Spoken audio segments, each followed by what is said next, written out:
Side into the end zone. Oh, Fitz caught it! Touchdown Cardinals! An absolutely perfect throw with two Colts all over Fitz. Fitz caught it and breaks a tackle. He got it. One-handed catch by Fitz. Is caught. Fitzgerald lead. Fitzgerald! Fitzgerald money! Going deep. Fitz is there. He caught it. Caught down! I still feel like I have a lot of good football left in me. So clutch. Our next guest is in his 12th season with the Cardinals and holds the franchise record for receptions, receiving yards, and touchdowns. Please welcome 8-time Pro Bowler Larry Fitzgerald, who is here on behalf of Visa Checkout. Larry, thank you so much for being with us. Hey, Molly, how are you today? Excellent. All right, let's get into it. You tweeted this after Sunday's win against the Browns. Sloppy first half, but we showed resolve in the second. Nice to go into the bye week 6-2. Now we'll rest up and get ready for the stretch run. So, Larry, how far can you guys go in that stretch run? You know, hopefully we could take it all the way to the top. You know, love to get to San Francisco, but, you know, there's a lot of work to be done prior to that. You know, starting next weekend, Sunday Night Football versus Seattle Seahawks in Seattle. It's going to be a tough challenge for us, but we're up for the challenge.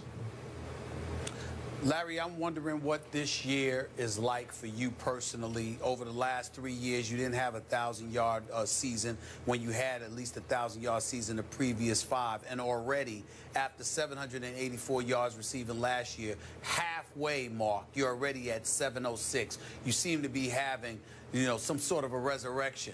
What's been going on, and how good are you feeling about how you've performed this season?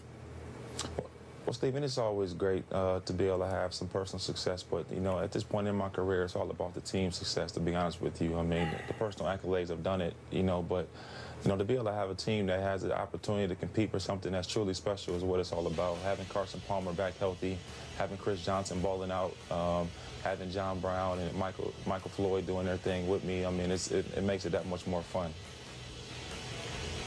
Larry, I got a question I've always wanted to ask you about the way you carry yourself.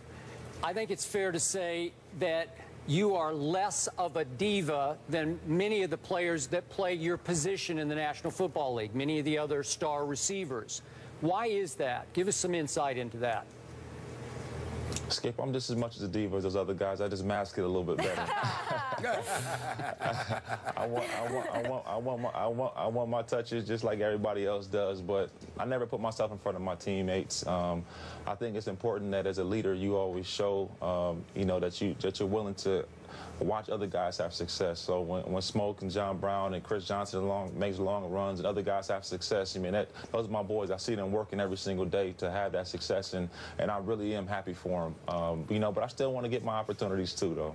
And I realize you have an ego like everybody else, but do you think, Larry, it had something to do with the way you were raised? Skip, honestly, man, my parents did a wonderful job, my dad and my mother. You know, I'm truly a product of great parenting. You know, they made a lot of sacrifices for myself and my brother to go to good schools, and they always provided great mentorship for me. And, you know, I definitely would tip my hat to my parents, Skip. I appreciate you acknowledging them.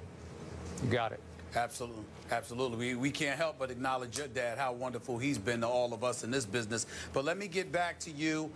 You know, just looking at, I remember, and I'll share this with Skip and Molly, the last time that I saw you in person play, I was at a game at MetLife Stadium, December 2nd, 2012.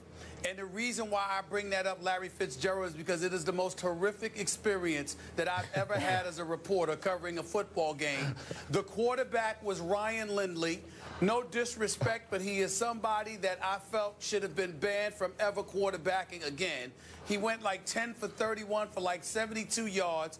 I counted at least 5 times when you were open, and they couldn't find you. And it was just so bad that I thought that you might contemplate retiring at the end of that season. I want to know what has inspired you to continue going, to get to this point where you're able to have the kind of season that you're having, because considering Arizona's struggles with finding a quarterback, you know, with the exception of Carson Palmer, of course, because now he's healthy. I'm wondering, what did it take for you to get to this point where you stuck around this long? Because, damn it, I wanted to quit for you after that experience. Hey, Steve, you said I wanted to retire after the season. I wanted to retire after that game.